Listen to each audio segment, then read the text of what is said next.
Murat Hamrayev 20. asr Uyg'ur tarixining oltin betlarida Sharqiy Turkistondagi Uyg'urlarga bek tonuşluq bo'lib ketmagan bir yetuk Uyg'ur olimining ismi chaqnab turadi.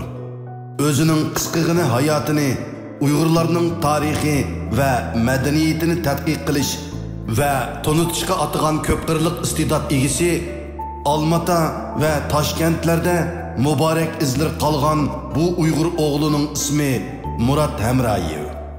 Sovet İttifaqı Pedagogika Fanlar Akademiyasining g'olliq a'zosi, til adabiyot fanlarining doktori, talantli shoir, tarjimon professor Murat Karim o'g'li Hamrayev o'zining to'xtovsiz ijodiy faoliyati, hayron qolarliq ish unumi, kam uchraydigan talanti bilan qizg'in hayotida adabiyot, san'at, tilshunoslik, badiiy tarjima, pedagogika sohalarida nihoyat boy ilmiy ham ruhiy ozuq qoldirib ketgan Uyg'urlarning faxrlik o'g'loni, o'z davrining ilm osmonida chaqnagan cho'lpini Murat Karim o'g'li Hamrayev 1936-yili 1-oyning 1-kuni Almatadagi bir Uyg'ur oilasida dunyoga kelgan.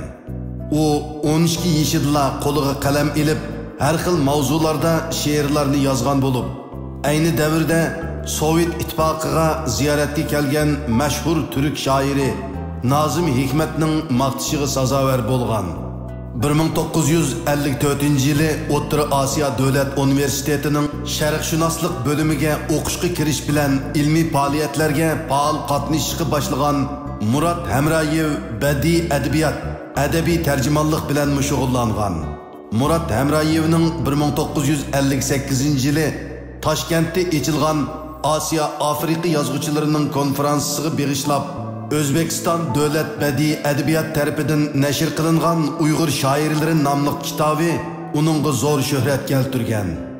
1959-yili O'rta Osiyo davlat universitetini a'lo bitirgan Murat Hamrayev Qozog'iston Fanlar Akademiyasi Til adabiyot institutiga o'qishga kirdi. Tinmay izlanishlari badaliga 1961-yili Uyg'ur klassik va hozirgi zamon she'riyatidagi Qafiya degan ilmiy dissertatsiyasi uchun fan nomzodligiga erishgan bo'lsa, 1964-yili 28 yoshida Turkiy xalqlar she'riy qurilmasining asoslari degan ilmiy amgaki uchun Uyg'urlar ichida tunji bo'lib doktorlikka erishib, Sovet ittifoqi ichida eng yosh doktorlikka erishgan atoqli olimlarning birisi bo'lib qoldi. Murat Hamrayevning birinchi ijodiy amgaki adabiyot sohasida eng murakkab, texi tadqiq qilinmagan turkiy tilli xalqlar she'riyatidagi she'riy qurilmaga bag'ishlangan bo'lib, uning Uyg'ur klassik va hozirgi zamon she'riyatidagi Qafiya, turkiy xalqlar she'riyatining nazariyasi haqida o'chiriklar degan asarlarida turkiy xalqlar she'riyatining ochqushliq masalalari, bo'g'im, Qafiya, misra turaqlarida aks etgan o'rtaqliklarni nazariya jihatdan isbotlab chiqqan. Uyg'ur, O'zbek, Qozoq, Tatar, Qirg'iz, Ozarbayjon va boshqa turkiy tillarini to'liq bilgan olim bu xildagi har xil kitoblardan to'liq foydalanib, zo'r ilmiy boylik yig'ib, turkiy xalqlari she'riy qurilmasining yaqinligini cho'nqur mantiqlik tahlillar bilan yechib berdi.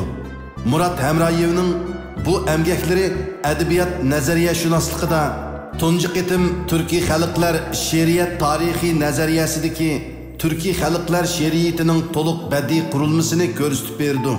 Murat Hamrayevning o'zining tarix, nazariya, mahorat, Uyg'ur xalqi madaniyatining gullanishi, asrlarcha o'lmaydigan so'z, hayot yolqini, davr sahifalari qatorliq asarlarida Uyg'ur xalqining uzun asrlik besib o'tgan tarixiy taraqqiyot jarayonlarini yoritib, yangi davr Uyg'ur adabiyoti uchun bir asos yaratdi.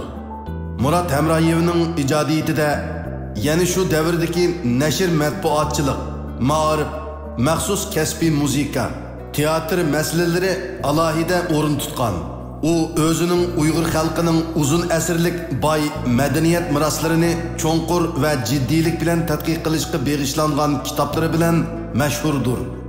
Murat Hamrayevning boy mazmunliq ijodiyatiga Uyg'ur klassik she'riyatining namoyandalaridan Abdurahim Nizari, Zalili, Xirqti, Navbati va Bilal Nazimiga o'xshash shoirlar ta'sir qilib, uni maftun qilib olganini, olimning uzun yillik emgak, qon terlarini shu namoyandalarga beg'ishlaganligidan ko'rib olg'ili bo'ladi.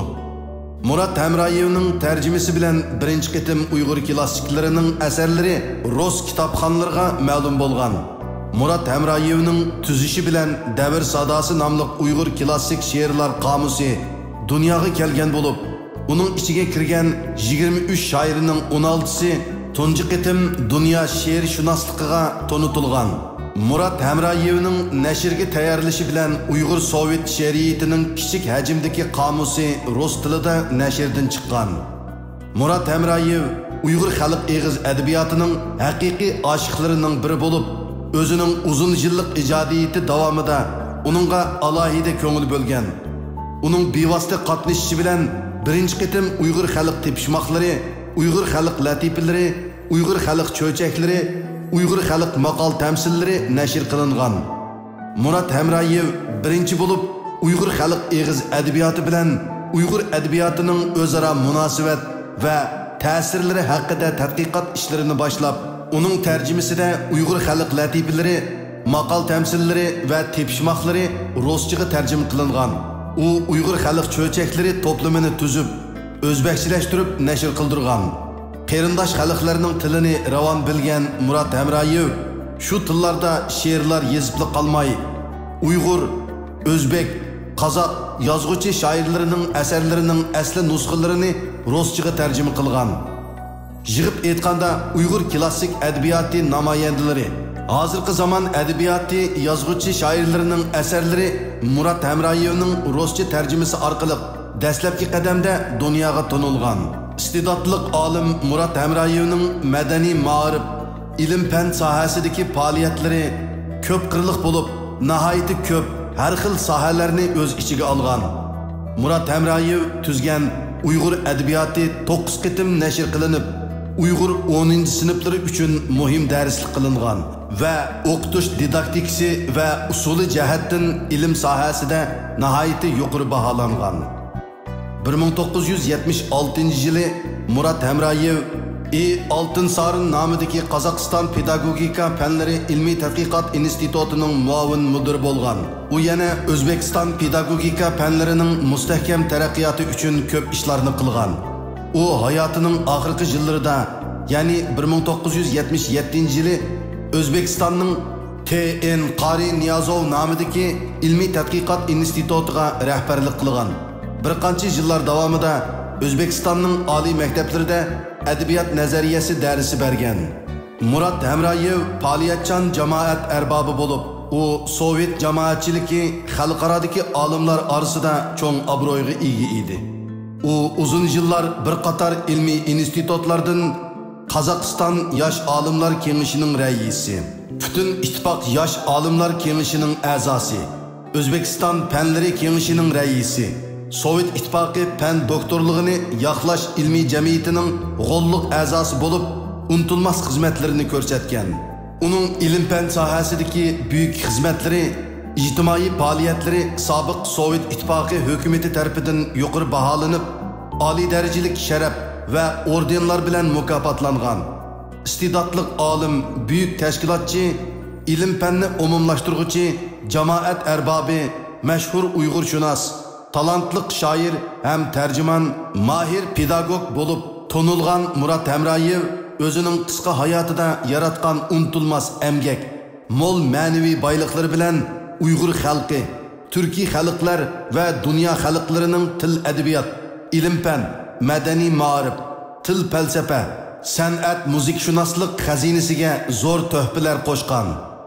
Uyg'ur xalqining tanilgan inqilobchilari va mo'tavarlaridan bo'lgan Dolqin Yasin, Masumjon Zulfiqarov va Ahmad Egambardi apandilar Murat Hamrayevning zamondoshlari, saboqdoshlari va yaqin do'stlari bo'lib, ularning birdek tasdiqlab bergan guvohliklarga asoslanganda Uyg'ur olimi Murat Hamrayev Uyg'urning oshiqi, o'zi Uyg'uriston deb og'zidan tushirmaydigan vatani Sharqiy Turkistonning oshiqi, mazlum millatning g'amguzori edi.